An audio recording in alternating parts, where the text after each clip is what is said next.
आदर्शों की विधि से प्रभावित है। ये कोई बहुत बड़ा पॉइंट नहीं है, वो तो बेसिकली अपने देश के आदर्शों से जोड़ देने की कोशिश होती है। नेहरू ने खुद कहा था कि भाई मेरी विदेश नीति अशोक से प्रभावित है। इंपॉर्टेंट बात यह है कि नेहरू की विदेश नीति उस युग के बोध से प्रभावित है कि जो अभी अब नहीं संभव है, उस दिशा में आगे बढ़ा के कदम हमें क्या मिलेगा। पाकिस्तान क्या मिल गया इंडिया के साथ में लड़ते हुए? तुम एक बात बताओ कि पाकिस्तान को क्या मिल गया इंडिया के साथ लड़ते हुए? इंडिया तो फिर भी नहीं लड़ रहा है पाकिस्तान से, पाकिस्तान तो लड़ ही रहा है इंडिया से, लेकिन पाकिस्तान को कुछ मिला क्या? पाकिस्तान ने इंडिया के साथ में 4 लड़ाइयां की, चारों बार हारा। पाकिस्तान इंडिया को आतंकवाद के रास्ते नुकसान पहुंचाने का प्रयास किया, निश्चित तौर पर वो इंडिया को नुकसान पहुंचाए, लेकिन कश्मीर का 1 इंच भी प्राप्त कर सका क्या?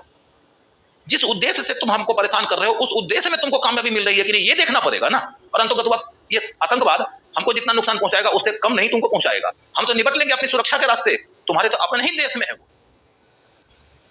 मेरे मन में जो आग है ना, वो जब मैं मुंह खोलूंगा तो तुमको जलाएगी, लेकिन तुम हमसे दूर हो तो मेरे अंदर ही तो है, हमको तो हर पल जलाएगी।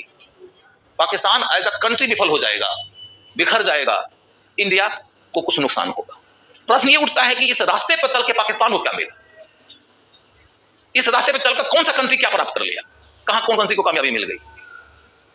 अब इसी के साथ मैं तुमको बोल रहा हूं कि तुम गौर करके देखोगे कि मैंने आपको ये बताया कि पंचशील जो है वो इंडिया और चाइना के बीच के संबंध के दौर में अपनाया गया एक फॉर्मूला मात्र नहीं है।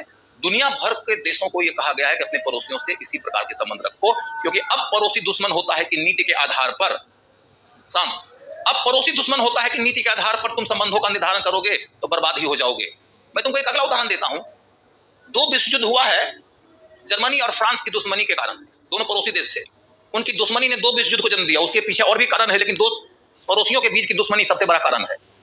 1945 के बाद देखोगे कि जर्मनी और फ्रांस दोनों दोस्ती को मुड़ गए, यही कहते हुए कि पड़ोसी दुश्मन होता है कि रास्ते पर चलकर हमने देख लिया 75 साल में हम 2 विश्व युद्ध किए, अब देखते हैं कि पड़ोसी से दोस्ती करके क्या परिणाम मिलता है। अब पड़ोसी से दोस्ती के रास्ते आज यूरोपीय यूनियन बना चुके हैं।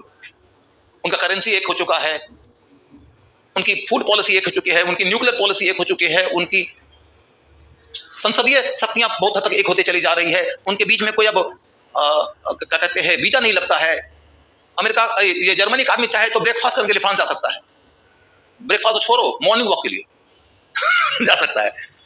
ये नई विश्व व्यवस्था है बच्चों, ये नई विश्व व्यवस्था है, विश्व की नई संभावना है। जो इसको नहीं समझेगा वो नया स्वतंत्र देश क्या आगे अगले 50 साल 100 साल के बाद की अपनी आने वाली पीढ़ियों को एक बेहतर दिशा दे पाएगा? नहीं दे पाएगा। क्या पाकिस्तान की सरकार दे पाई?